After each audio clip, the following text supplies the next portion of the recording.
Venga, Víctor.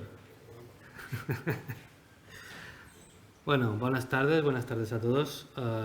Muchas gracias a todos los que estáis presentes y a los que estáis vía telemática siguiendo esta sesión. Espero que sea de vuestro interés. Me consta que sí, porque yo una parte ya la he visto cuando nos vimos en el Hotel Maricel y pudimos saber el contenido de la misma. Solo dar la bienvenida a los ponentes de Deutsche Bank, que son Rosa Duce, que sería el Chief Investment Officer de Spain, en la actualidad que hablará sobre la actualidad económica y perspectiva del sector inmobiliario. Jorge Sainz de Miera Alonso, director de Avanza Credit, que se encarga de la financiación de proyectos de eficiencia energética, accesibilidad y rehabilitación de edificios para comunidades. Y a Toño, que nos introducirá en la jornada y nos presentará un poco de qué va todo. Yo solo quería daros un par de pinceladas sobre la importancia de estos fondos Next Generation y la importancia de saber en qué momento nos encontramos en cuanto a la situación económica. Pensad que el 55% de los edificios que tenemos en la actualidad en las Baleares, que son viviendas, son de antes del año 1980, 1990, que es cuando hubo la primera normativa que tenía que ver con el aislamiento térmico. Por tanto, todos esos edificios son susceptibles de tener una gran mejora energética y, por tanto, entrar en el máximo de financiación por parte de los fondos Next Generation. No me quiero extender más, creo que todo lo que pueda decir quedará ensombrecido con las presentaciones que veréis hoy. Por lo tanto, doy paso a Toño del Deutsche Bank para que nos introduzca la conferencia. Muchas gracias. Muchas gracias. Hola, buenas tardes a todos. Mi nombre es Bernat. Ahora paso a darte las gracias yo también.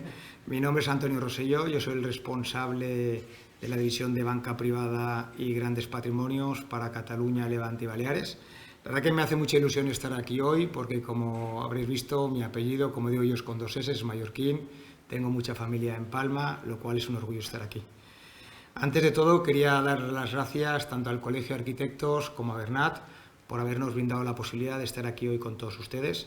Creo que es una magnífica ocasión para nosotros para explicarles lo que es el banco y, sobre todo, para explicarles qué servicios podemos ofrecerles a ustedes, tanto a nivel personal como a nivel colectivo, y cómo podríamos ayudarle en su día a día.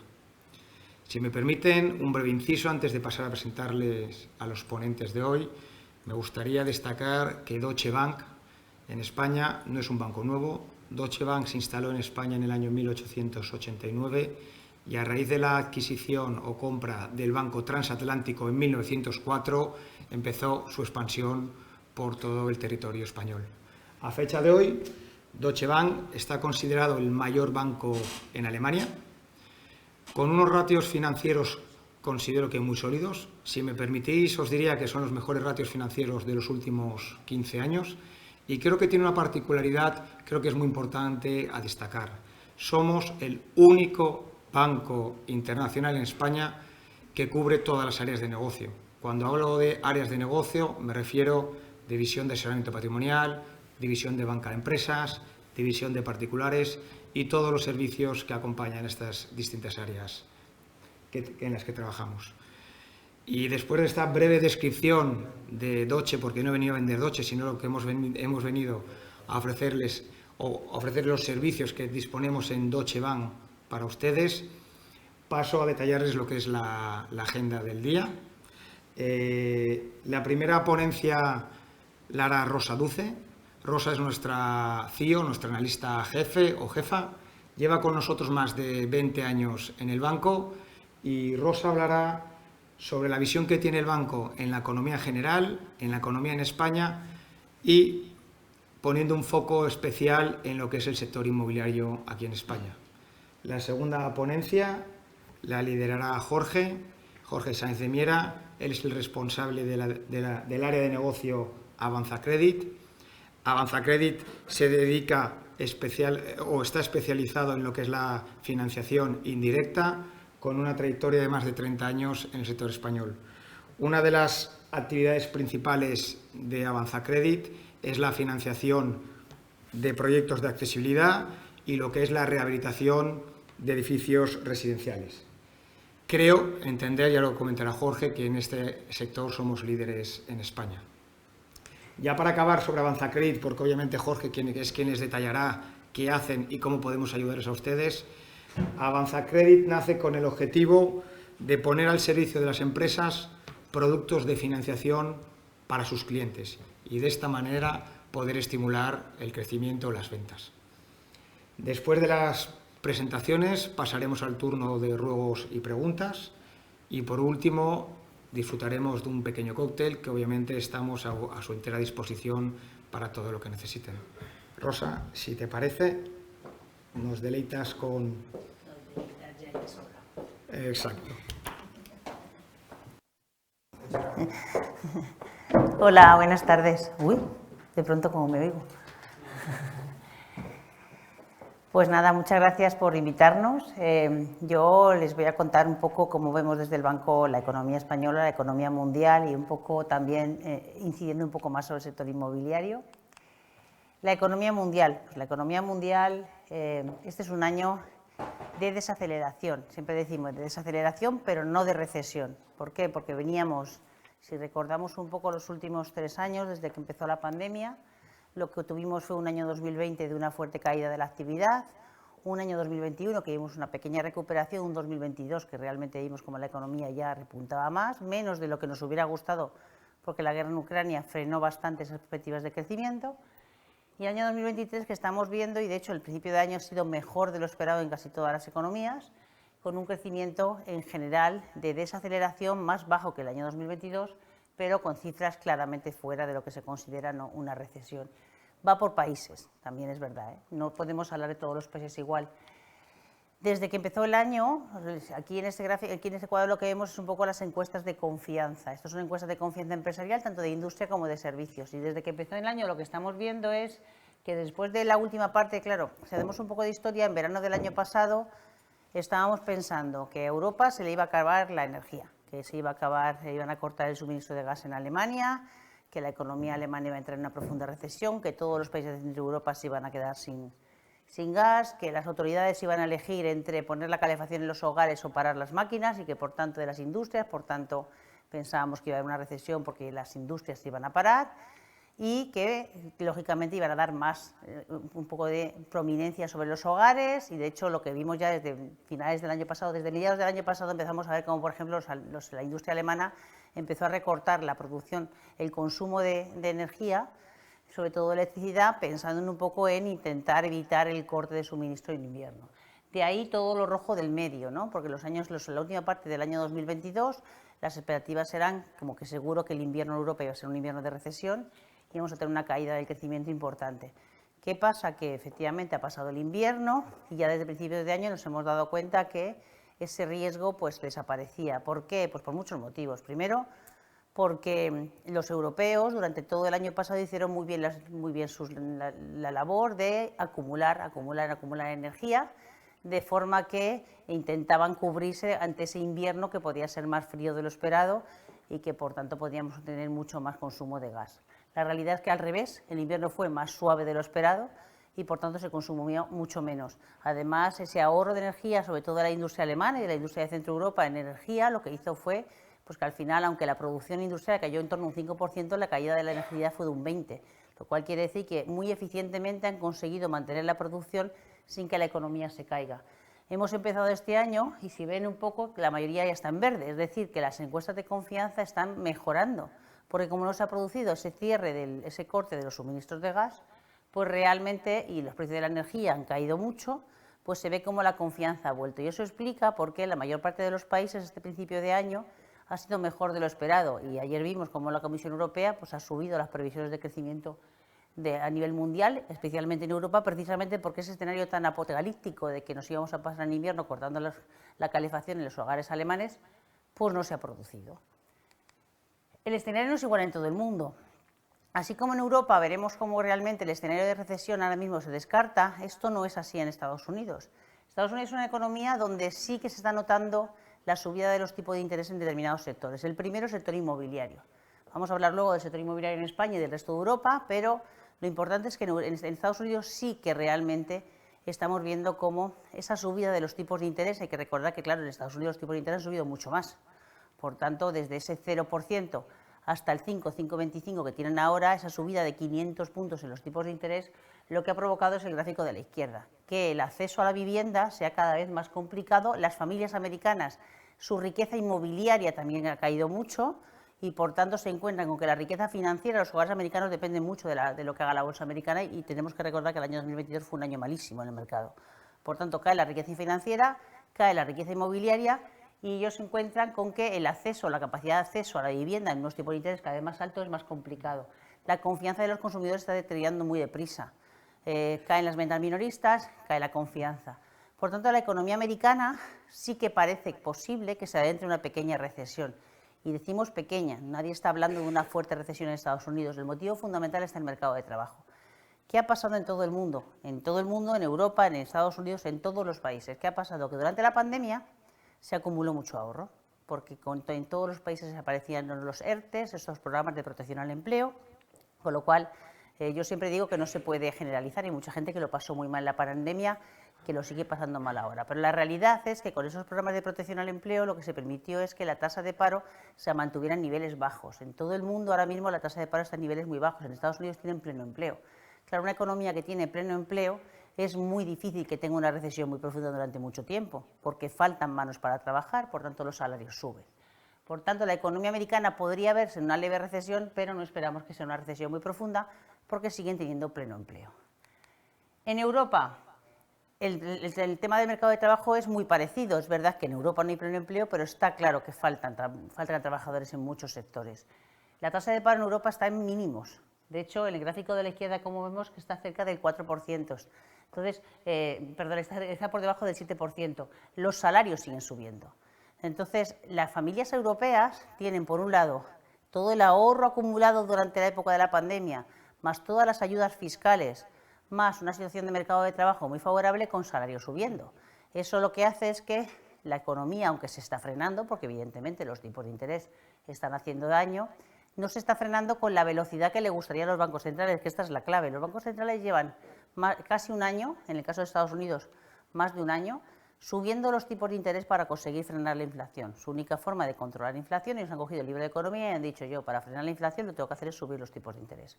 Y lo han subido muy agresivamente en Estados Unidos y ahora también bastante agresivamente en Europa, lo que pasa es que vamos por detrás de Estados Unidos. Claro, eso lo que ha provocado es que la economía se frene, pero no lo suficiente. Si el entorno en el que hubiéramos estado no hubiera sido el de ahora, o sea, si realmente no hubiera pasado la pandemia ni ese ahorro acumulado, probablemente los tipos habrían tenido que subir mucho menos. Pero la realidad es que con tanto ahorro acumulado y con un mercado de trabajo, tanto en Europa como en Estados Unidos, sobre todo en Estados Unidos en pleno empleo y con mucha falta de mano de obra, lo que se produce es realmente un consumo que aguanta mucho más de lo que sería razonable teniendo en cuenta lo que han subido los tipos de interés. Y por eso las economías europeas aguantan. Hay un factor en Europa que además está actuando mucho más que en Estados Unidos y es justo el gráfico de la derecha, las ayudas fiscales. Si pensamos lo que pasó en la crisis financiera, porque se tiende a pensar mucho si es igual esta crisis que la crisis financiera, si vamos a ir a la misma recesión, el panorama es totalmente diferente. Durante la crisis financiera en el año 2008, cuando se produce la caída de Lehman Brothers en septiembre, los bancos centrales a cierre del año 2008 ya empiezan a bajar los tipos de interés y lo llevan al 0%. La política monetaria, por tanto, se convierte en súper expansiva.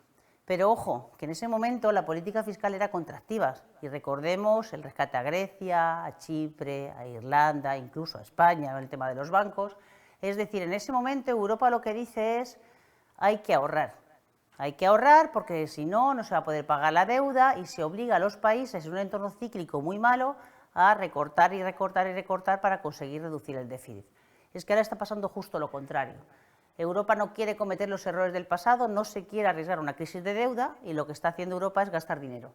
Y gasta mucho dinero, porque ahora lo que está pasando en Europa es que tenemos los fondos de los que hablaba antes Bernat sobre todo lo que tiene que ver con los fondos de Next Generation, con todos los fondos que vienen añadidos a las ayudas fiscales para poder hacer frente a la subida de los precios. Eso en países como, por ejemplo, el segundo es Alemania, pues son niveles del 9% del PIB. Es muchísimo dinero. Es muchísimo dinero el que se está poniendo sobre la mesa.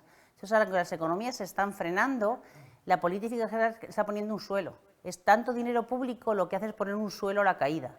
Y por eso las economías europeas están sorprendiendo positivamente, porque realmente hay mucho dinero público sobre la mesa. Mucho dinero en ayudas, mucho dinero en financiación de inversión pública, y eso lo que hace es que tenemos una política monetaria que efectivamente es contractiva, pero tenemos una política fiscal que es muy expansiva.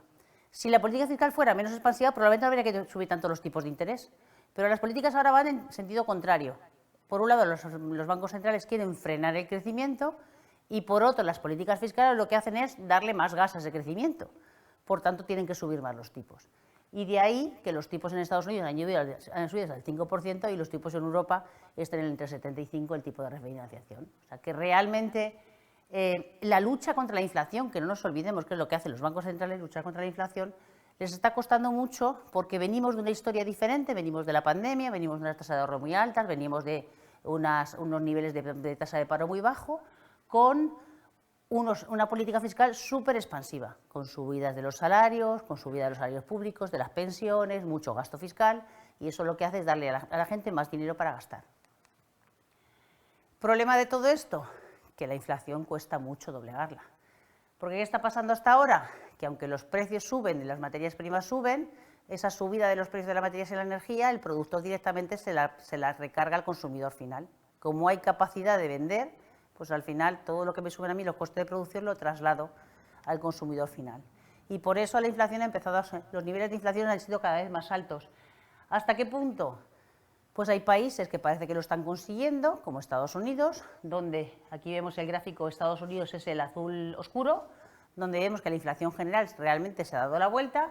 Hay países como la eurozona que también en la inflación general, pero el problema fundamental está en la inflación subyacente, que es la que importa a los bancos centrales. Los bancos centrales, cuando miden la inflación, hay una parte que llaman que es una parte muy volátil, que es el alimentos y energía.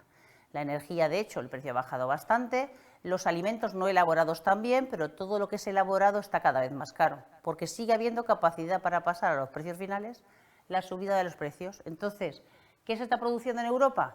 Que así como en Estados Unidos, que es la línea oscura, el negro, sí que vemos que la inflación subyacente se ha dado un poco la vuelta. En Europa el mejor dato es el de este último mes de abril, donde parece que se ha estancado, pero no baja, y ese es un problema. Por eso las expectativas del mercado están en que la Reserva Federal Americana, con la subida de mayo, habría terminado la subida de tipos, o sea, los habría dejado en el 5,25, ha subido 500 puntos, y por eso, sin embargo, en el caso del Banco Central Europeo, ha subido hasta el 3,75 ya el tipo de refinanciación, que es el que estaba en el 0 antes de que empezara la guerra en Ucrania, y probablemente suba en junio otra vez, prácticamente seguro va a subir 25, en julio va a subir probablemente otros 25, y hay bastante duda si no va a tener que volver a subir en septiembre. Va a depender de lo que haga la inflación, que, como la economía europea cada vez sigue dando señales de que no termina de enfriarse, pues eso hace que los bancos centrales tengan que subir más los tipos. Como en Estados Unidos parece que esa lucha se ha conseguido, probablemente no suban más, en el caso del Banco Central Europeo van a seguir subiendo. Una cosa que se habla mucho en el mercado es que si van a bajar. De momento en el año 2023 es altamente improbable que bajen en ningún sitio. De bajar algo, bajarán en el 2024 en Estados Unidos, pero en Europa no parece. En Europa no, porque ese 2% mágico del que habla el Banco Central Europeo no lo vamos a ver probablemente hasta el año 2024, mientras hasta el año 2025.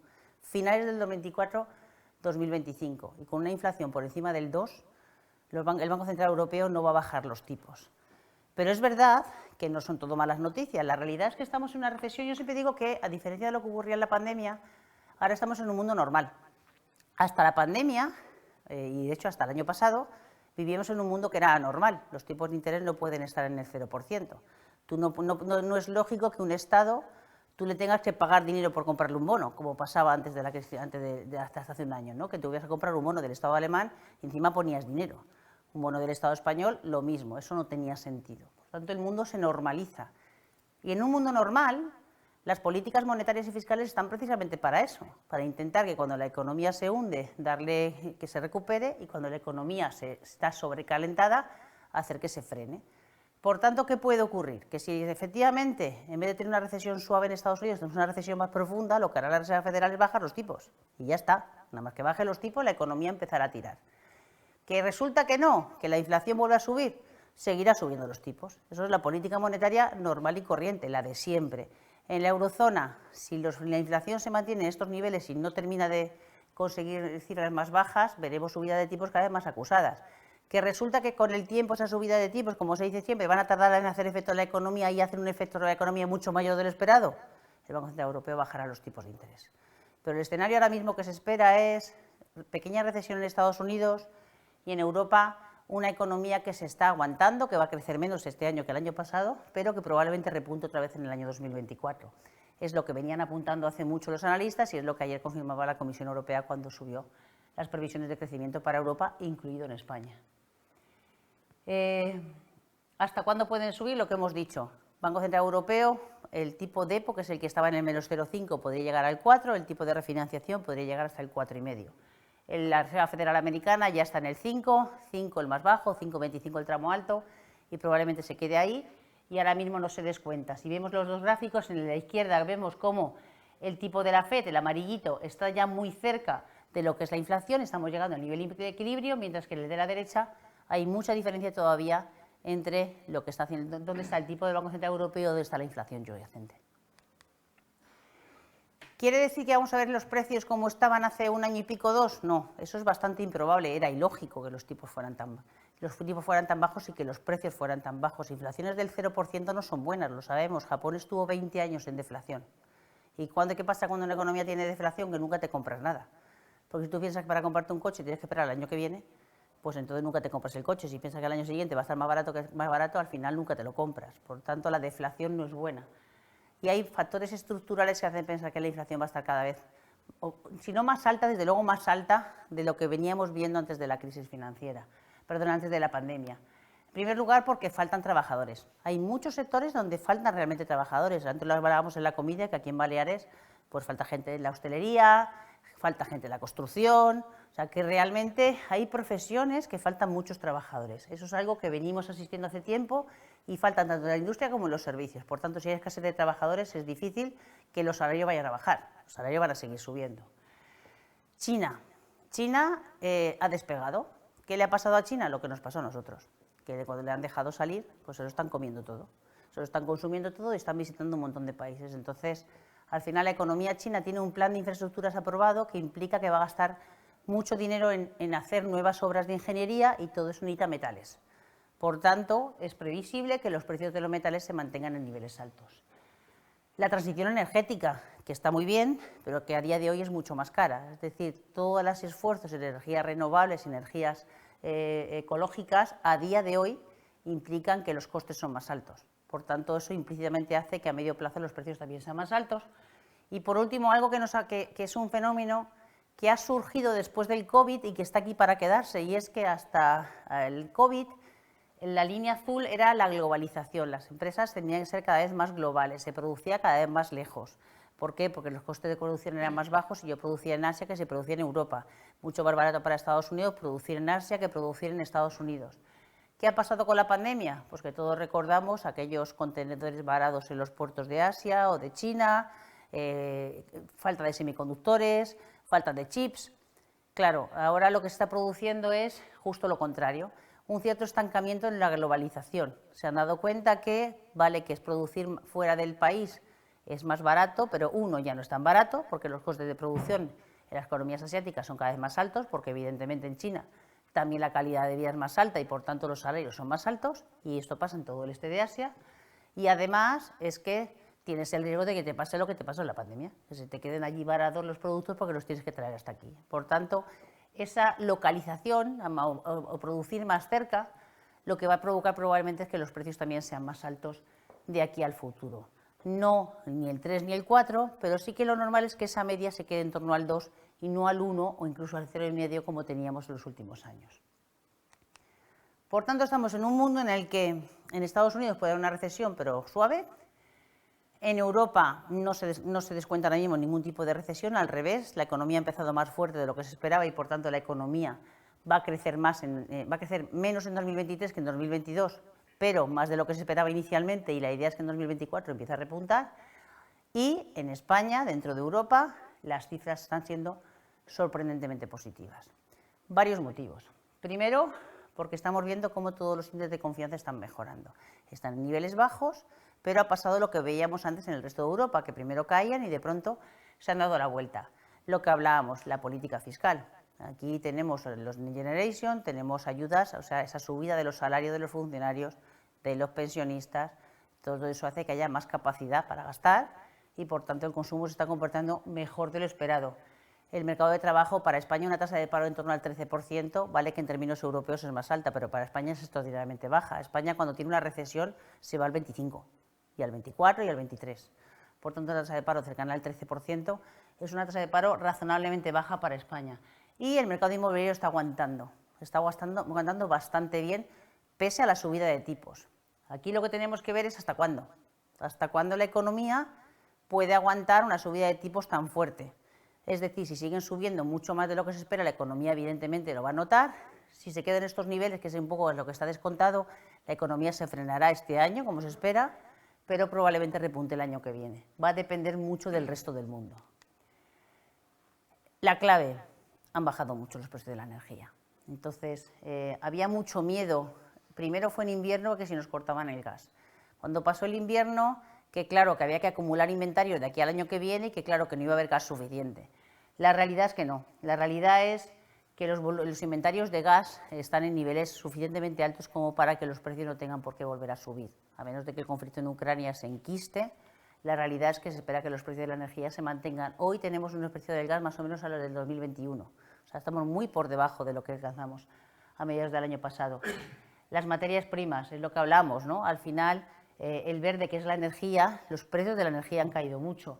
El resto de los metales, como todavía China no termina de despegar, todavía no están creciendo mucho, hemos tenido mucha volatilidad. Por tanto, los precios de producción, lo que tiene que ver con energía y metales, no están subiendo demasiado. Incluso el petróleo, que empezó a estar a 120, está por debajo de 80. Es difícil que quede muy por debajo mucho tiempo por debajo de 80, la verdad, porque aquí sí que el petróleo depende mucho de la oferta y la oferta la tienen súper controlada.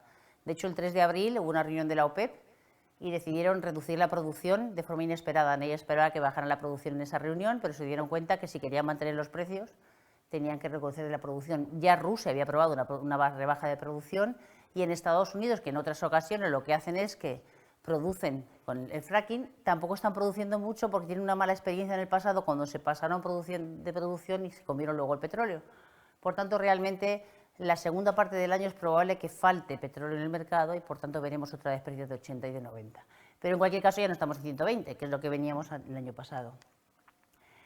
En España, como en todos los países, lo que hablamos, la tasa de paro está en el 13,3. Vale que en el año 2007 teníamos una tasa históricamente baja, pero estamos en niveles muy por debajo de lo que llegamos a alcanzar. Incluso, fijaros, el 26% que tuvimos en el año 2013, cuando la crisis de deuda, realmente un 13% para España son crecimientos razonablemente bajos. Y en España el problema vuelve a ser la inflación. El problema fundamental es la inflación subyacente, porque si vemos el gráfico, estamos en el 6,6. Son niveles muy altos para cualquier banco central. Con estas cifras, que no son muy diferentes a las del resto de Europa, el Banco Central Europeo va a seguir subiendo. El mercado inmobiliario, ¿por qué resiste? Pues probablemente sabréis más que yo, pero al final pasan muchas cosas por las cuales el mercado inmobiliario está resistiendo. Primero, porque a diferencia de lo que pasó en el año 2008, el peso del sector inmobiliario en el PIB español entonces era en torno al 12%, 12-13%, en algunos sitios hasta el 15%. Ahora no, ahora estamos en niveles del 5 y pico por ciento. Por tanto, aunque se produjera una contracción del mercado inmobiliario, el efecto sobre el resto de la economía no sería tan grande, cosa que en el año 2007 sí que lo fue, porque si era un 12% del PIB, era casi un 20% del empleo. Por tanto, una contracción en el sector inmobiliario a día de hoy tendría un efecto mucho menor. El endeudamiento de las familias. Estábamos en niveles en el año 2008 del 82%. España en el año 2008 no tenía un problema de deuda pública, tenía un problema de deuda privada de empresas y de familias, que estaban excesivamente endeudadas. Esto ya no pasa. Las familias españolas no están muy endeudadas, el último dato es un 53%. Por tanto, es cierto que pesa la subida de los tipos de interés, pero no pesa igual cuando tu deuda es del 82 que cuando es del 53. Por tanto, realmente en las familias españolas el peso no es tan grande. Luego, una cosa que hablamos siempre, y es que es verdad que las hipotecas a tipo variable están sufriendo mucho, pero quien más está sufriendo son las hipotecas que se firmaron los últimos 3 años. Y en los últimos 3 años, prácticamente la mitad de las hipotecas eran a tipo fijo. Por tanto, sobre el montante de hipotecas, sobre la cartera hipotecaria española, las hipotecas afectadas son pocas. Es verdad que son muy afectadas, pero en un porcentaje muy pequeño. Por tanto, sobre el conjunto de la economía española el efecto es muy pequeño. Eso no quiere decir que haya familias que estén sufriendo mucho, claramente, pero sobre el volumen total de hipotecas en España, la subida de tipos está afectando solamente a un porcentaje pequeño.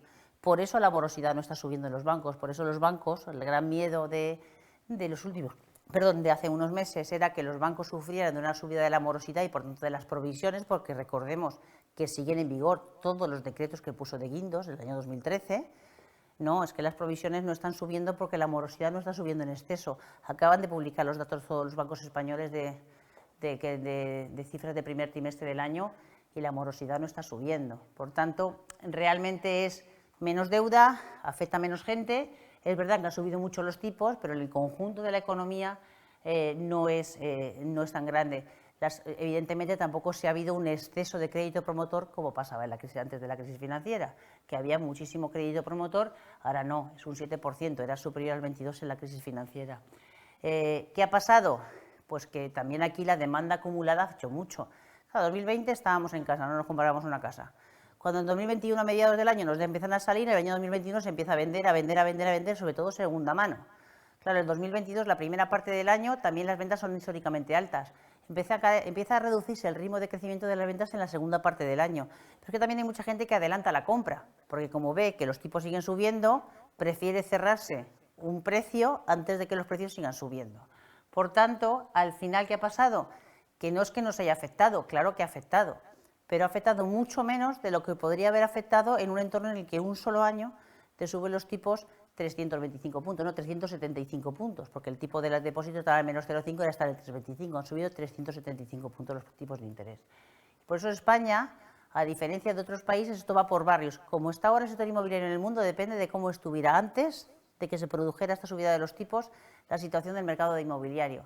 En países como Estados Unidos, el precio está cayendo mucho, en los países nórdicos también, porque ya tenían un problema de excesivos precios. Pero es que en España no había ese recalentamiento del sector inmobiliario como sí existía en el año 2007. Por tanto, claro que se nota, pero no se nota ni con mucho lo que se notaba entonces. En el gráfico de la izquierda vemos como efectivamente la demanda sigue creciendo. La demanda de viviendas el año pasado fue como se vendieron unas 650.000 viviendas y se construyeron 100.000. Es que faltan, es que hubo 500.000 más que no se habían construido. La segunda mano está muy fuerte. La demanda de viviendas, de hogares que se vienen creando en España, viene a ser unos 250.000, 260.000 al año. Si tú generas 100.000 viviendas nuevas, te estás acumulando un problema de falta de oferta. Tienes muy poca oferta y, por tanto, la demanda se dispara. El año pasado se vendieron 620.000 viviendas. Entonces, la normal son 400 y pico mil, te sigue faltando unidades. Y además, hay muy poca oferta, ¿por qué? Porque, como aquí bien saben mejor que yo, hoy en día construir es muy caro. Porque el suelo está muy caro, porque los materiales de construcción están muy caros y porque te falta mano de obra que te puede hacer la vivienda. Sumada a las tres cosas, el precio al que tú tendrías que construir y luego vender no te merece la pena y, por tanto, no se construye. Y hay un problema, por tanto, de escasez de oferta. Escasez de oferta con mucha demanda, pues los precios suben, que es lo que está pasando. ¿Quiere decir que van a subir continuamente? No, ya los últimos datos hacen que los precios realmente se empiezan a curvar. Pero pensar que van a caer mucho no tiene mucho sentido. Ejemplo, Baleares, ¿no? Baleares es la comunidad autónoma que más subieron los precios el año pasado. Es de la única comunidad autónoma donde todos los precios ya superan los máximos del año 2008. Hay sitios donde evidentemente los precios han caído más porque es que no lo va a comprar nadie. Pero en los grandes centros urbanos los precios van a seguir subiendo o al menos se van a mantener. Es difícil que caigan. Hay estudios que dicen que, incluso teniendo en cuenta la subida de tipos de interés acumulada, lo que podrían caer los precios en España sería menos de un 5%. Porque es cierto que las subidas de tipos van a tener un efecto con retraso en la economía. Claro que lo van a tener. Pero llegará un momento que el mercado inmobiliario empezará a sufrir. Seguro que sí. Pero no olvidemos que la economía no es solo mercado inmobiliario. Por tanto, cuando se habla que la economía española se espera que este año crezca un 1,9, según dice la Comisión Europea, y el año que viene más de un 2, es porque es verdad que el sector inmobiliario se puede frenar, pero como ya no pesa tanto, tendremos, si las economías europeas no entran en recesión, turistas, que es uno de los motivos por los cuales la economía española está creciendo más que Europa, y es que han vuelto todos los turistas, los que no estaban. Lo primero que se recupera después de la pandemia es la demanda de bienes, pero en el momento que ya nos liberalizan, llega toda la demanda de servicios, y por tanto, el turismo se recupere. Esto va a seguir siendo así. Tenemos otros sectores de producción que, como han sufrido mucho, están recuperándose. El sector exterior se está comportando bien. Entonces, realmente la economía, y luego, por supuesto, la política fiscal, que sigue ahí y sigue siendo expansiva. Europa ha suspendido la exigencia de déficit excesivo, y aunque dice que tendrías que tener un 3% de PIB, la realidad es que no. La política fiscal ahora es muy complicada, yo siempre lo digo, porque claro, es muy difícil justificar a un ciudadano que cuando tú estás recibiendo muchísimos ingresos, no los repartes. Por tanto, es muy difícil decirle a un señor que le sube los precios un 8%, que le vas a subir los salarios un 2%. Y el caso del sector público es fragante, porque el sector público está recibiendo muchísimos ingresos fiscales. Por tanto, ¿qué pasa? Que en el momento que tú subes los salarios un 8%, a pensionistas, la economía se mantiene, el consumo se mantiene y tú no ahorras nada. El problema es que ahora mismo no se está aprovechando la bonanza fiscal para reducir el déficit estructural, que sería lo que tendría que hacer. No, porque además os recuerdo que hay elecciones. Por tanto, nadie deja de gastar en elecciones. Entonces, el tema fiscal es el que realmente hace que pongas un suelo al crecimiento. Y por eso, aunque veamos que el mercado inmobiliario se puede enfriar algo, que no mucho, porque va a seguir faltando oferta, el resto de la economía debería de aguantar, y por eso las previsiones están dando que la economía española puede crecer este año un 1,9%. Poco más, aquí cuando hice la presentación está la parte de mercados, que generalmente hablo de mercados, luego sí, para no quitarle tiempo a mis compañeros, luego si aparte de la parte de preguntas alguien tiene alguna duda sobre el tema de mercados financieros y eso, pues si las preguntas lo podemos sacar, por no quitar el peso a Jorge, que le dejo el escenario para él.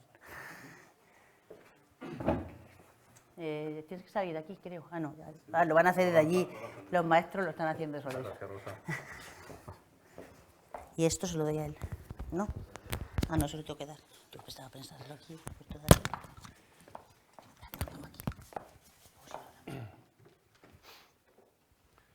Bueno, buenas tardes. En primer lugar, Bernat, muchísimas gracias por invitarnos y al colegio por poder contar lo que hacemos en Avanza Credit, ¿no? Es un área comercial muy especial dentro del banco y bueno, la oportunidad de poder contar lo que hacemos, ¿no? Como decía Antonio, Avanza Credit es un área de financiación indirecta. ¿Qué es la financiación indirecta en la banca? Pues nosotros sacamos los productos de financiación del banco y los llevamos a los puntos donde se genera la demanda de financiación. Nosotros nos dedicamos a financiar ventas, por lo tanto lo hacemos siempre a través de empresas que necesitan financiación, no para ellos, sino para sus clientes finales, para impulsar sus ventas, ¿no? Trabajamos con 2.400 empresas en España y de ellas unas 1.500 operan año a año con nosotros, ¿no? ¿Por qué no todas operan todos los años con nosotros? Pues porque hay algunas que financian proyectos muy grandes que necesitan ya la ejecución durante 1 o 2 años de esos proyectos y por lo tanto hay años en los que no se genera financiación con nosotros. Tenemos una trayectoria larga en España, llevamos más de 30 años en el mercado español. A lo largo de estos años hemos estado en diferentes mercados de financiación indirecta, desde el automóvil, el consumo, etcétera, el equipamiento. Y desde hace más de 25 años trabajamos mucho el mercado de la rehabilitación y la accesibilidad, donde el cliente final es un cliente muy especial, es un cliente que tradicionalmente la banca no ha sido un cliente demandante de financiación. Son las comunidades de propietarios que no eran demandantes de financiación, demandaban productos transaccionales en las oficinas, pero nunca una comunidad de propietarios, era muy raro, quería solicitar un préstamo, ¿no? Y bueno, por varios motivos. Primero, porque es un ente muy complejo para poner de acuerdo a ese grupo de personas para tomar una decisión de endeudarse conjuntamente. Y por otro lado, porque había dudas legales también, ¿no? Las comunidades de propietarios no tienen personalidad jurídica y había dudas legales y sí que podían abrir una cuenta corriente, dudas sobre si podían financiar un préstamo. ¿Y cómo entra en Avanza Credit? ¿Cómo entra Avanza Credit en este mercado? Un mercado desconocido, ¿no? Pues a través de nuestras grandes empresas de accesibilidad y de elevación, clientes del banco, que ellos sí que detectaron que había una demanda de financiación, ¿no? Detectaron que si conseguíamos poner un producto de financiación junto a sus ventas, podían incrementar significativamente sus ventas. Eso lo comenzamos a hacer hace 25 años. Tened en cuenta que España es el país del mundo con mayor número de ascensores por habitante y también es uno de los países en los que los edificios de más de 4 plantas, tienen el 40% de los edificios de más de 4 plantas no tienen ascensor, con lo cual es un mercado muy grande para los ascensoristas por el mantenimiento, pero es que además es muy grande para instalar ascensores que luego se mantienen, con lo cual era un mercado perfecto para ellos y para nosotros. Bueno, pues esto nos ha permitido adquirir una experiencia muy grande en el mercado, conocer muy bien a este cliente que la banca no le conocía, porque es un cliente de un difícil análisis crediticio, no tienes un credit scoring preparado para analizar una comunidad de propietarios. Eso al final lo que nos ha permitido, tras años de hacer miles y miles de operaciones con comunidades de propietarios, pues que todo el conjunto que implica la gestión de Avanza Credit, donde está el área de riesgo también, que es muy importante, pues hayamos aprendido a gestionar este cliente y nos hayamos convertido en líderes en el mercado español, ¿no? Bueno, nosotros tenemos básicamente un producto para el mundo de la rehabilitación y la accesibilidad, es un préstamo huella cero, es un préstamo que tiene unas características especiales. Tened en cuenta que nosotros intervenimos en una venta. Nosotros no vemos al cliente final, el cliente final lo ven las empresas con las que colaboramos o que colaboran con nosotros, pero nosotros no podemos estorbar. Tenemos que dar un producto lo suficientemente ágil, completo, que lo que demanda cada mercado para financiar sus ventas, ¿no? ¿Cuál es el escenario actual? Que esto lo conocéis muy bien en el mundo de la rehabilitación. Primero, hay una oportunidad que no podemos desaprovechar. Durante todos estos años ha habido ayudas, es un mercado que está muy impulsado por las administraciones públicas, sobre todo por los ayuntamientos y también las comunidades autónomas, pero es que ahora tenemos un cañón, ¿no?, que son los fondos Next Generation, que en el mundo de la rehabilitación de edificios estamos hablando de 3.000 millones de euros, con lo cual es muy importante la cuantía, que llegan a tener ayudas de hasta el 80%, ¿no? Y la situación del parque es muy especial en España, primero porque es muy antiguo, el 50% de los edificios tiene más de 40 años, lo comentaba antes Bernard, que son, ha dado las cifras de Baleares, pero estas son las cifras de toda España, por lo tanto es muy actuable. Energéticamente es muy ineficiente, porque en esos años no había legislación que obligase a que fuesen eficientes los edificios. De hecho, el 85% de los edificios tienen calificación EFG, ¿no?, cuando ya se busca la calificación A en los edificios. Y luego sigue siendo muy poco accesible, ¿no? Como os comentaba antes, el 75% no son accesibles, pero el 40% de los edificios de 4 plantas o más no tienen ascensor. Esto implica también que esos pisos en muchos barrios de España se deshabiten, porque la gente no quiere adquirir o no quiere vivir en una quinta planta, un sexto, sin ascensor. Por lo tanto, el mercado es una gran oportunidad que no deberíamos desaprovechar, ¿no? Las ayudas públicas son vitales en este aspecto, como os comentaba. Estamos hablando de que un objetivo de pasar de rehabilitar 30.000 viviendas al año, aquí se mide el número de viviendas, aunque lo que se rehabilita son los edificios, a 300.000, ¿no? Es un objetivo muy, muy potente, pero bueno, hay una oportunidad de hacerlo, ¿no? ¿Cuáles son las ventajas de la rehabilitación? En la situación actual, pues lo que os decía, ¿no?, que nunca vamos a tener otra oportunidad de este nivel de subvenciones. Subvenciones entre el 40 y el 80% no se van a ver. Por otro lado, tiene un impacto fiscal muy importante que el resto de las ayudas que ha habido durante todos estos años no tenía, ¿no?, y es la exención de esta subvención.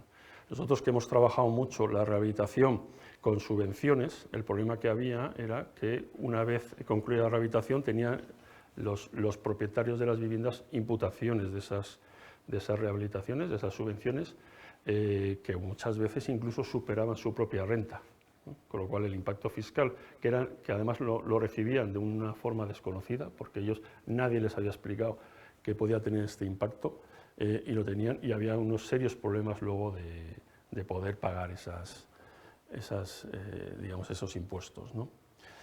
Por otro lado, encima, la parte que no es subvencionada es deducible en renta, ¿no? Es deducible, además es deducible en cuota. Por lo tanto, el impacto fiscal es muy grande, la ayuda es muy grande y luego el impacto fiscal es muy grande.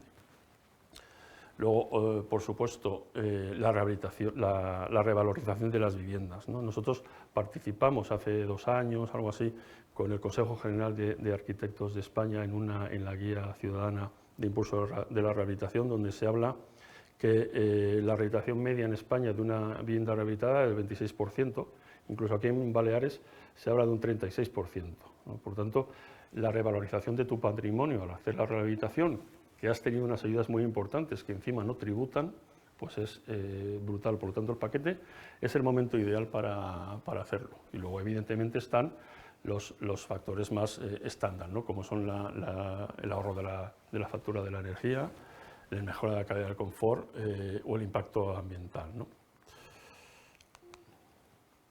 Bueno, esto es un ejemplo de un caso, aunque vamos a ver varios casos como ejemplo de lo que nosotros hacemos. Esto es un barrio de Madrid que financiamos la rehabilitación entera del barrio. Esto es un proyecto de alrededor de 20 millones de euros, de 36 edificios, donde había la rehabilitación integral del edificio, había cubiertas, había fachadas envolventes, en algunos casos accesibilidad, y luego incluso la regeneración del barrio. Eso es un ejemplo que está en Internet, podéis consultarlo, y que es un proyecto estupendo que se hizo en Madrid.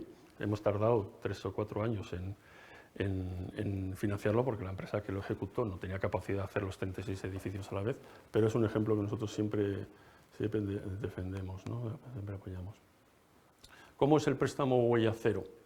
Como os decía, nosotros intervenimos en una venta, por lo tanto tiene que ser lo más flexible, lo más simple, no puede tener letra pequeña, tiene que ser muy transparente porque al final está explicando nuestro producto a alguien que no es el banco, es nuestra empresa colaboradora, por lo tanto tiene que ser algo que les ayude a vender, ¿no? Entonces, el préstamo nuestro pues, financia hasta 100% del presupuesto, la obra entera, incluidos los impuestos. No cambia de banco, el cliente no tiene que abrir cuenta con nosotros ni contratar ningún producto. Esto es algo vital en la financiación indirecta, no se puede hacer cross-selling en una financiación indirecta, porque entonces estropeamos todo el proceso de venta. No aportan garantías los propietarios, teniendo en cuenta que las comunidades de propietarios, que todos vivimos en una comunidad de propietarios, es un ente muy complejo, donde tiene que quedar muy claro que yo no estoy garantizando el préstamo de mi vecino del quinto B. Aquí nosotros ni siquiera identificamos a los propietarios, el préstamo se lo damos a la comunidad de propietarios y luego, igual que la factura de luz, que el portero, que los gastos que tenga la comunidad, cada uno es responsable de su cuota de participación, pero el banco, el que tiene como cliente y el responsable para el banco es la comunidad de propietarios, ¿no? Hay otras entidades que siguen garantías personales de cada uno de los propietarios. Luego, nosotros trabajamos con un modelo centralizado. ¿Qué quiere decir esto? Que todas las operaciones que generamos en España, en toda España, porque nosotros trabajamos en toda España, se tramitan en un centro especializado que solo se dedica dentro del banco a gestionar estas operaciones. Esto, por un lado, nos permite tener un proceso muy estandarizado, que imaginaros una compañía de ascensores que trabaja en todas las provincias españolas, necesita que la operación que origina en La Coruña o en Cádiz se gestione exactamente igual, y nos permite ser muy rápidos, ¿no? Nosotros en 24 o 48 horas ya hemos aprobado la operación. Es vital que la respuesta sea muy rápida, porque, como os decía antes, estamos interviniendo en su venta y la toma de decisión es fundamental para la toma de decisión de la comunidad de propietarios, tener la confianza de que el préstamo lo tiene aprobado, ¿no? Las cuotas son flexibles en cuanto al plazo. Nosotros, nuestro plazo máximo es 10 años. En las operaciones que tienen fondos Next Generation llegamos hasta 15 años, que es un plazo más que suficiente para financiar una rehabilitación, donde el producto tiene también posibilidad de carencia para cuadrarlo con los momentos en los que se va a cobrar la subvención y tener un sistema de pago cómodo. Y, como os decía, no tiene que contratar productos adicionales ni otros productos del banco, ¿no?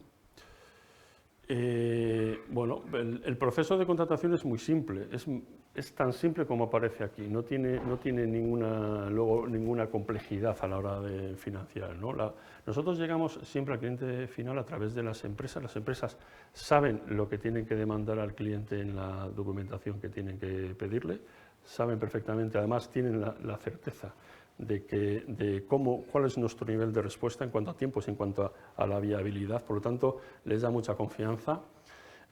Por lo tanto, es importantísimo que la financiación se ofrezca junto con el proyecto. De hecho, nosotros es lo que llamamos el llave en mano, que lo venimos practicando desde que empezamos nosotros a trabajar en esto, y que ahora es lo que recoge realmente el Real Decreto que regula los fondos Next Generation, ¿no? A la comunidad de propietarios hay que llegar con un paquete totalmente cerrado en cuanto al proyecto, la financiación y la gestión de la ayuda pública. De tal manera que lo único que tiene que tomar como decisión la comunidad de propietarios es cuánto me va a suponer al mes esto, ¿no?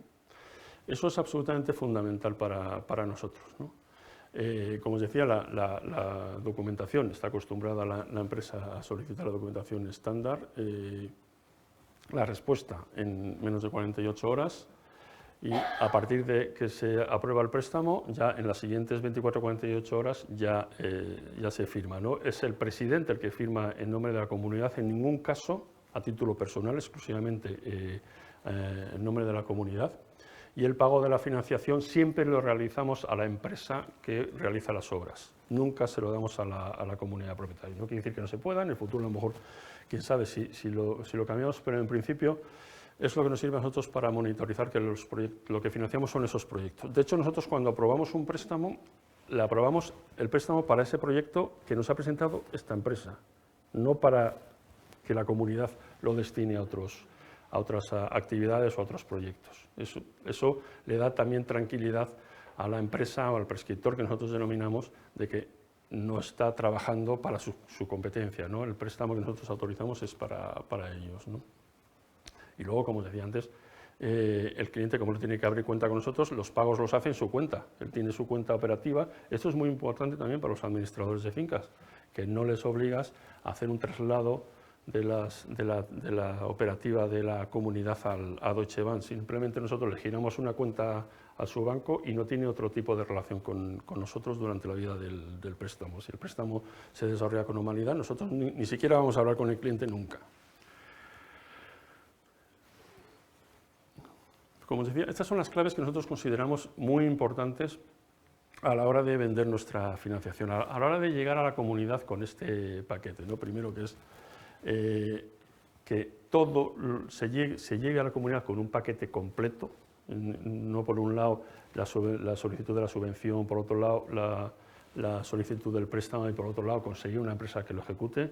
Eso es inviable en una comunidad de propietarios. La comunidad de propietarios tiene que recibir una oferta totalmente completa, que el cliente no tenga que cambiar de banco, sino que siempre opere con su banco y lo único que hace es contratar el proyecto de financiación, todo el paquete, con nosotros y con las empresas colaboradoras.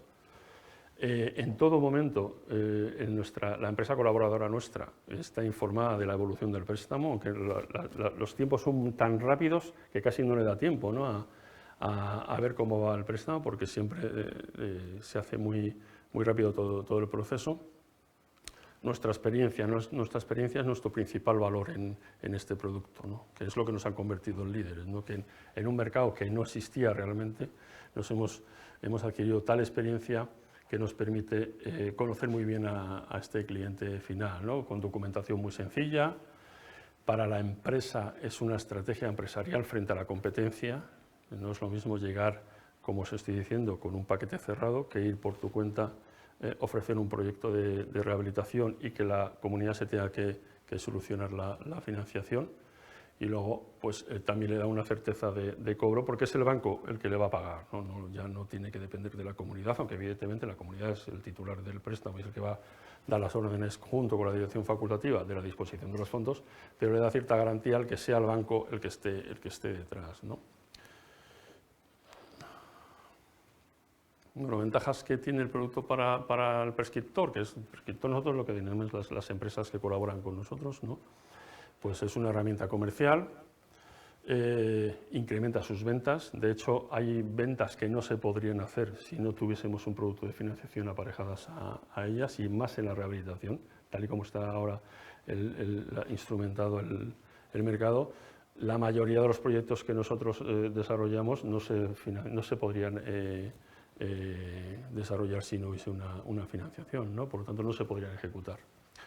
Mejora la posición con respecto a la competencia, lo que comentábamos antes, ¿no? Si llega dos empresas y uno ofrece el paquete completo, la llave en mano con la gestión de la financiación y la gestión de la ayuda pública, y otra empresa solo ofrece el proyecto, pues evidentemente está mucho más cojo. Tenemos además una herramienta que hay algunos clientes nuestros, sobre todo los grandes ascensoristas, que hacen cientos y miles de operaciones al año con nosotros, de gestionar ellos sus propios precios al cliente final. Ellos determinan si quieren asumir parte del coste de la financiación y, por lo tanto, ser mucho más competitivos en la oferta financiera y en el paquete que ofrecen. Y esto hay algunos clientes que lo utilizan mucho. Luego el respaldo de la marca como una marca como Deutsche Bahn, y conjuntamente con una marca Deutsche Bahn, la verdad es que es muy reconocido por parte de las empresas que colaboran con nosotros. En punto lado, toda la comunidad de propietarios les permite financiar. Porque no todo el mundo en la misma comunidad de propietarios tiene la misma liquidez, tiene la capacidad de hacer una derrama de 10 o 15.000 euros. De esta forma, todos tienen la misma posibilidad, tienen el acceso a la financiación. Y no necesariamente tiene que financiar, porque luego eso al final son acuerdos internos dentro de la comunidad. Luego habrá un porcentaje de vecinos que dirán, yo tengo liquidez para pagar esto, no quiero financiar. Ellos no tienen por qué entrar en la financiación, porque la que entra es la comunidad y luego internamente ellos son los que deciden quiénes o no se responsabilizan de la cuota del préstamo. Cambia el modelo de venta, ¿no? Porque no es lo mismo presentarte para hacer un proyecto y decir esto cuesta 10.000 euros por vecino, a esto cuesta 60 euros por vecino durante 8 años, ¿no? Pues eso, el impacto en la venta es muy importante. Esto en la financiación indirecta es lo más importante, ¿no? Que se vende más por cuota que por importe del precio del bien. Como decía el prescriptor, controla la operación desde el momento que ellos mismos se gestionan las operaciones con nosotros en nuestra plataforma y ellos mismos están viendo cuál es la situación de cada operación, si le falta un documento, si está aprobada, si está abonada, y el abono son procesos totalmente automáticos. Elimina el riesgo de pérdida de la operación porque la tiene aprobada con una financiación. Y luego, como decía antes, el pago de los fondos siempre se hace al prescriptor, ¿no? Para la comunidad, pues un poco parecido, ¿no? Todos los propietarios tienen acceso a la financiación, permiten ejecutar proyectos que sin la financiación no se podrían ejecutar, o siempre habría problemas para que todos estemos de acuerdo en hacer una aportación tan importante, es prácticamente inviable.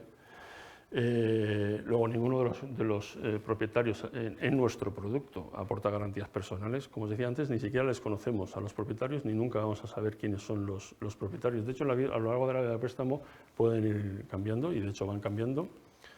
El préstamo es a la comunidad. Y el pago a las empresas se lo hacemos en función de certificaciones de obra. Esto, que primero tiene un impacto de riesgo para el banco, tiene un impacto muy importante para la comunidad de propietarios en el ahorro, ¿no? Porque no es lo mismo darle 800.000 euros a una comunidad de propietarios para hacer una obra que va a financiar durante 10 años y que la va a ejecutar en año y medio, que ir dándole las cantidades que necesita para pagar a su proveedor, de tal manera que el coste financiero solo lo tiene que realizar sobre la parte que dispone.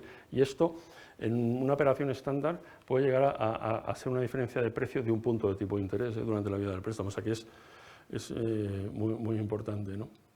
Y como decía antes, pues ni cambia de banco, ni contrata productos con nosotros, ni tiene que abrir cuenta con nosotros, ni hay una letra pequeña que luego se descubra que detrás tiene alguna responsabilidad alguien, ¿no? Bueno, la documentación, que tampoco vamos a entrar en ella porque es bastante sencilla, es una solicitud de crédito, un certificado de morosidad de la comunidad, muy sencillo, donde no figuran ni los nombres de los propietarios que estén impagando, simplemente tenemos que tener información del nivel de morosidad interna que hay. Las cuentas de la comunidad, que esto lo tiene el administrador, las dos últimas cuentas aprobadas lo tiene el administrador, el CIF de la comunidad y su y el de su presidente, que aquí, como os insisto, que solo actúa como representante de la comunidad, nunca a título particular, un extracto bancario de los últimos meses, el presupuesto que vamos a financiar y luego un certificado de acta de lo que se ha aprobado en la Junta, ¿no? Este es importante, este es el documento legal, ¿no? Es el documento más importante para nosotros, que nosotros les damos el modelo para que cuando celebren la Junta lo hagan de esa manera para evitar problemas legales y problemas de impugnación. Pero con todo esto nosotros hacemos una operación en 24 horas, ¿no?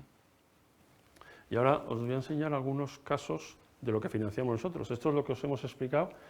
Ahora os vamos a explicar algunos casos. Nosotros ahora mismo estamos financiando unas 8.000 comunidades al año.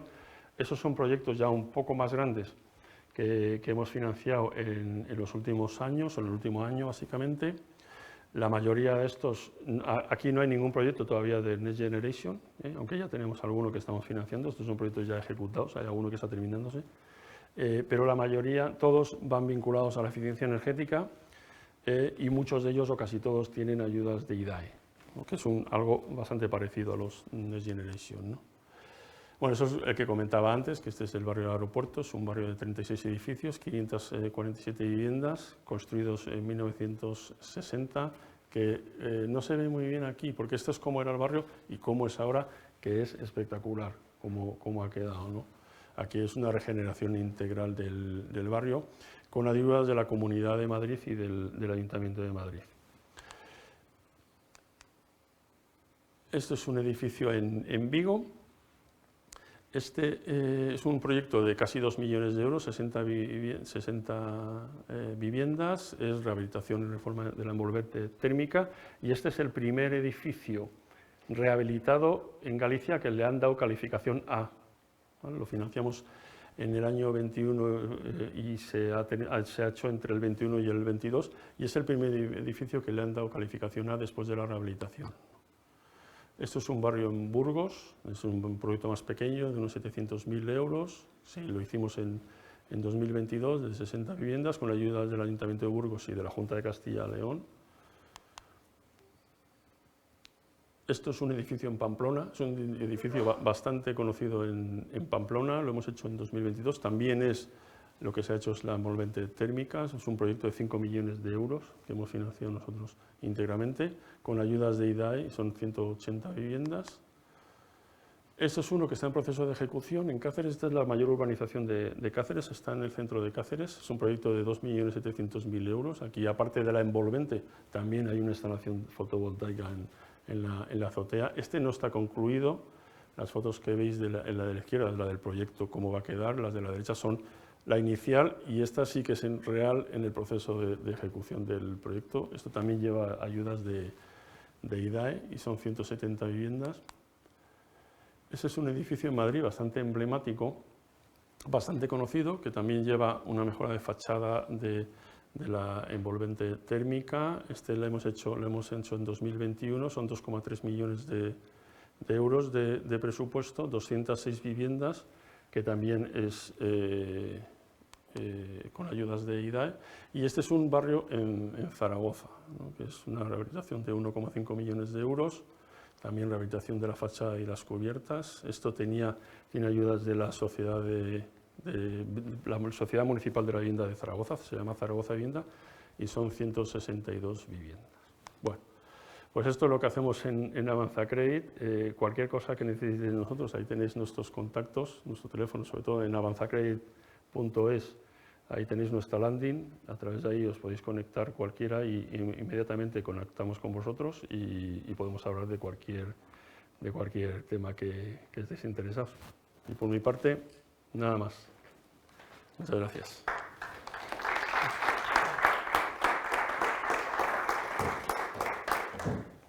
Yo no sé, ¿verdad?, cómo queréis que hagamos el turno de juegos y preguntas. Yo creo que ya me han oído. No sé si a lo mejor telemáticamente alguien quiere hacer alguna pregunta. Muchas gracias. No, simplemente, como ahora es el turno de ruegos y preguntas, no sé cómo queréis realizarlas. Si quieren realizar ustedes algunas preguntas, si hay alguna pregunta online, no sé cómo lo hacen. Sí.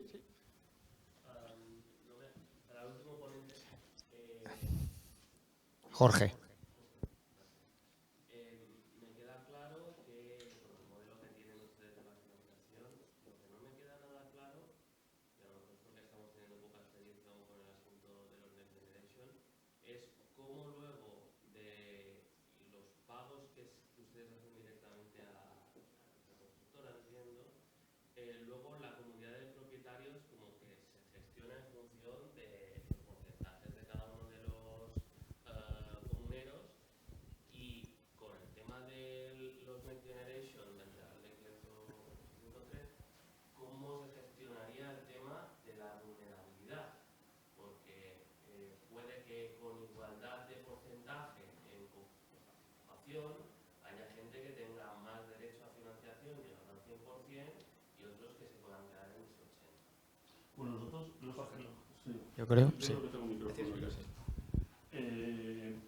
Eso serían para proyectos que estén incluidos en la vulnerabilidad. Esos son proyectos especiales. Nosotros no solemos entrar en esos proyectos porque llevan subvención del 100% o cercana al 100%, pero sí que puede haber en un edificio alguien que tenga derecho a una mayor subvención. Pues eso al final las subvenciones se imputan en función de la cuota de participación en el estándar, en el modelo estándar. Si alguien tiene una ayuda, al final las subvenciones son nominativas, por mucho que la subvención sea a la comunidad de propietarios, son nominativas para la administración pública y a cada vecino le va a asignar una cantidad. En ese caso no va a estar en renta como estaba hasta ahora, pero se le va a asignar esta cantidad. Si hay alguien que tiene acceso a la vulnerabilidad, pues lo que recibirá su parte será una cuantía superior, de tal manera que normalmente nosotros financiamos el 100% del proyecto. La gente que no quiere financiar su parte es la que se excluye de la financiación, pero financiamos el 100%, de tal manera que esta persona, cuando se reciba la subvención, que siempre es después de la ejecución de la obra, bueno, ahora va a haber anticipos, pero en el caso de que no los hubiese, de la parte que financiamos es después de la obra, esta persona amortizaría de su cuota de participación dentro de la comunidad de propietarios mayor cuantía. Por lo tanto, eso al final es el administrador que tendrá que ver del fondo recibido cuál es aplicable a cada uno de los propietarios. Parte de la subvención, no. simplemente Nunca. Están Nosotros financiando al 100% y es el administrador el que gestiona todo esto. Exactamente. Nosotros financiamos el 100%, nunca ignoramos las ayudas. Lo único que vemos es, y para la toma de decisiones es importante saber si la tiene concedida o no. Pero incluso hacemos operaciones en las que todavía no está resuelto. Si la comunidad de propietarios, hay muchas comunidades de propietarios que dicen, bueno, aunque no me den la subvención, yo quiero hacer el proyecto, pues nosotros se lo financiamos. Por lo tanto, nos podemos encontrar con comunidades de propietarios que reciban la subvención sin nosotros saber que la tienen concedida, porque se la han solicitado o se la han concedido con posterioridad a la activación, a la firma del préstamo. Muy bien, gracias.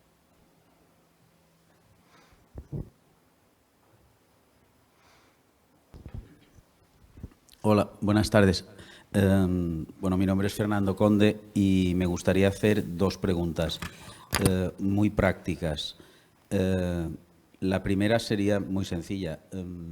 Administrador de una comunidad de propietarios, un proyecto, pedimos la financiación Avanza Credit. ¿Esto cómo se formaliza? O sea, ¿hay una escritura? Porque entiendo Hay un que préstamo, es una póliza de préstamo. es una póliza. Es una póliza de préstamo con disposiciones, de tal manera que no se dispone de los fondos en el inicio totalmente. Es una póliza que se firma notarialmente, pero no se inscribe en ningún registro, es una simple póliza. Y lo que establece la póliza es que los fondos se van a ir utilizando en función de cómo se vaya ejecutando la obra. Exactamente. La pregunta es, y hago los números en redondo, si yo, por ejemplo, necesito 100.000 euros para un proyecto y sé que voy a rehabilitar el edificio y lo voy a mejorar energéticamente y voy a cobrar unos fondos del 80%, 80.000 euros, entonces, bueno, yo tengo que pedir 100.000 euros, evidentemente, y empiezo la obra, el proyecto, y a medida que las certificaciones, pues la empresa va cobrando. Exactamente. Yo, como administrador, cuando recibo los 80.000 euros, ¿qué hago? Pues ahí la ¿Se decisión... los amortizo todos a usted y...? Lo lógico es que se amortice esa Exacto. parte del préstamo, y ahí hay dos opciones: o mantener la misma cuota y reducir el plazo, o mantener el plazo y reducir la cuota. Eso al final es algo que tiene que decidir la comunidad de propietarios. Pero ni siquiera nosotros estamos obligando a la comunidad de propietarios a que amortice, porque no hemos ignorado los fondos. Por lo tanto, eso es una decisión de la O sea, de la que se podría no amortizar. Pues entonces sería un poco una incongruencia con lo que he dicho antes de pago directamente al del proyecto para que no me gasten el dinero en otra cosa, y ahora me financian los 100.000, hago la obra y cuando recibe la subvención yo me quedo un poco al margen. Bueno, es Es un mi tema, opinión, no lo sé. pero la incoherencia será de la comunidad de propietarios. No, evidente, ¿no? evidente. Nosotros lo que le dejamos es la libertad. Nosotros, evidentemente, lo que entendemos es que lo lógico es que se haga una amortización. Yo le digo nuestra experiencia. En estos proyectos con estas subvenciones tan grandes, lo normal es que se amortice. Toda esa parte se destina a amortización. En proyectos que hemos financiado nosotros, sobre todo en instalación de ascensores, que son tickets mucho más pequeños y que a lo mejor la subvención son 20.000 euros o 30.000 euros o cantidades más pequeñas, ha habido comunidades de propietarios que han decidido, yo qué sé, arreglar el portal cuando han recibido la subvención y seguir con el préstamo, porque es una forma de tener financiado ya la nueva cosa que quieren hacer. Digamos que eso para mí es una ventaja para la comunidad de propietarios, no un inconveniente, ¿no? Hay entidades que sí que ignoran los fondos para que solo se puedan utilizar para la amortización del préstamo. Bueno, muchas gracias.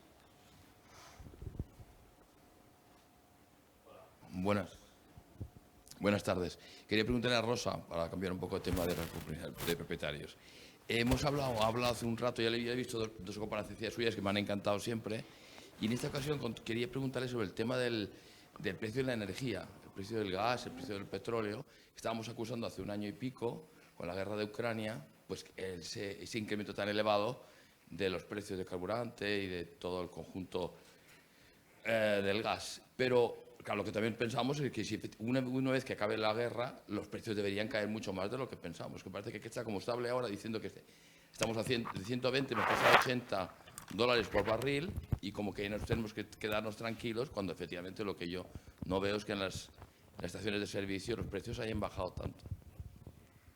A ver, no sé si se oye de aquí. ¿Se oye de aquí? Sí. Ah, vale, gracias. A ver, los precios de la energía están ya a niveles mucho más bajos de la guerra. O sea, que realmente ahora la guerra en los precios de la energía no está afectando para nada, al revés. No hay ese miedo a quedarme sin ruptura energética, y por tanto los precios están muy por debajo. Porque están en línea del crecimiento y de la demanda. A ver, el crecimiento económico es más bajo. Los países, y ponía el ejemplo yo antes de Alemania, ¿no? La industria alemana ahora está consiguiendo bajar la producción, bajar mucho más la electricidad que la producción. O sea, que realmente ellos han reducido el consumo eléctrico en un 20% y la producción ha caído en torno a un 5%. O sea, son muy eficientes ahora con la electricidad, y por tanto, aunque mañana acabara la guerra, no esperamos que baje sustancialmente el precio de la electricidad. Porque además Europa ahora intenta ser independiente. O sea, lo que Europa está intentando es no depender tanto de la importación de energía. Y eso es costoso, porque toda esta apuesta por las energías renovables y para ser más autosuficientes, al final implica que los precios son mayores. Eso en cuanto al gas y la electricidad. Antes de la guerra en Ucrania, básicamente el 70% de la energía que llegaba a Europa en gas era de Rusia. Y ahora ya no. Ahora Europa ha conseguido y ha hecho un esfuerzo, la verdad que nadie esperaba que en un solo año Europa fuera capaz de conseguir buscar socios comerciales fuera de lo que era Rusia. Y entonces, sumado lo que está importando de fuera de lo que es Rusia, y en esto ya hablamos de Estados Unidos, que es quizá el país más beneficiado, pero también el norte de África, los países del norte de Europa, sumado toda la energía renovable, al final sí que es verdad que tienes menos dependencia energética, pero la energía que tú estás consumiendo es más cara, porque Estados Unidos no la vende barata precisamente. Entonces, pensar que van a bajar los precios de la electricidad parece poco probable. El petróleo es un mercado súper controlado por la OPEP. Lo han controlado totalmente, porque, lo decía antes, el 3 de abril ellos se reunieron y nadie esperaba un recorte de producción. Y sin embargo lo hicieron. Ellos quieren tener un precio por encima de 80. Ahora no lo tienen un poco por debajo. Pero ahora mismo el mercado está equilibrado. Pero con este recorte de producción que tienen, asumiendo que China crezca y todos los datos de China están siendo en general mejores de lo esperado, crezca más de lo esperado, lo normal es que haya un déficit de oferta. Si la OPEP no produce más, los precios deberían de subir. No digo en 120, pero es fácil que se mantengan en 80 y 90 porque es además el precio que ellos quieren tener. Y a Estados Unidos ahora mismo no le está interesando producir más. Ellos han aprendido, les costó todo el fracking, produjeron mucho hace años y se comieron el petróleo, les salió muy costoso y ahora son muy prudentes. Por eso yo no creo que el precio de la energía vaya a cambiar mucho más.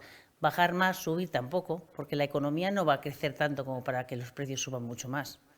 Realmente la economía, estamos hablando de que no va a haber recesión, pero el crecimiento va a ser muy bajo. Mientras los tipos de interés están en estos niveles y como pronto la FED va a bajar los tipos el año que viene y no los va a bajar agresivamente con una inflación por encima del 2, es muy difícil que veamos realmente grandes cambios en los precios de la energía.